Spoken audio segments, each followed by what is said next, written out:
காளி உண்மை என்பதை நிரூபிக்கும் 3 வீடியோ ஆதாரங்கள். உங்களுக்கு காளியை பிடிக்கும்னா ஜெய் காளின்னு கமெண்ட் பண்ணிடுங்க. முதல்ல ஆந்திரா காளி கோயிலில் நடந்த சம்பவம். இரவுல பூசாரி இங்கே பூஜை பண்ணிட்டு இருக்கும்போது மஞ்சளெல்லாம் எடுத்து வெளியில போட்டுக்கிட்டு வாசல் வரைக்கும் போயிருக்காரு. அவர் போட்டு முடிச்சுட்டு திரும்ப உள்ள வரும்போது அந்த மஞ்சள் போட்ட இடத்துல எல்லாமே அம்மனோட கால் பாதம் இருந்திருக்கு. அந்த கோவிலில் அந்த பூசாரியை தவிர வேற யாருமே இல்லை. இருந்தாலும் அந்த மஞ்சள் எல்லாத்துலேயுமே கால் பாதங்கள் இருந்திருக்கு. இதை விஷயம் தெரிஞ்சு அந்த கோயிலுக்கு வந்த மக்கள் அந்த கால் பாதத்தை அளவெடுத்து பார்த்துருக்காங்க. அந்த அளவு அங்கே இருக்கிற காளி சிலையோட ஒத்து போயிருக்கு. மற்ற யாரோடையுமே ஒத்து போகவே இல்லை.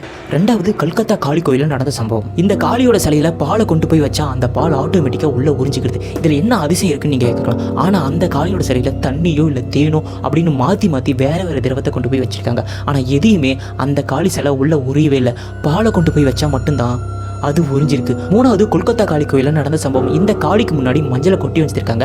அந்த நேரம் இரவு நேரம். அது மட்டும் இல்லாமல் காளி நடந்து வெளியில் போகிற நேரமா. அப்படி மஞ்சளை கொட்டும் பொழுது அதில் ஆட்டோமேட்டிக்காக காளியோட கால் பாதம் உருவாகிருக்கு. ஸோ இந்த நேரம் பார்த்தீங்கன்னா காளி வெளியில் நடந்து போகிற நேரமும் ஆட்டோமேட்டிக்காக அந்த மஞ்சளில் கால் பாதம் உருவான நேரமும் ஒரே நேரமாக இருக்கிறதுனால காளி உண்மையாலுமே அங்கே உயிரோடு இருக்காங்க. மக்கள் நம்புற மாதிரி அந்த காளி தினமும் நடந்து போகிறாங்கன்னு நம்புகிறாங்க.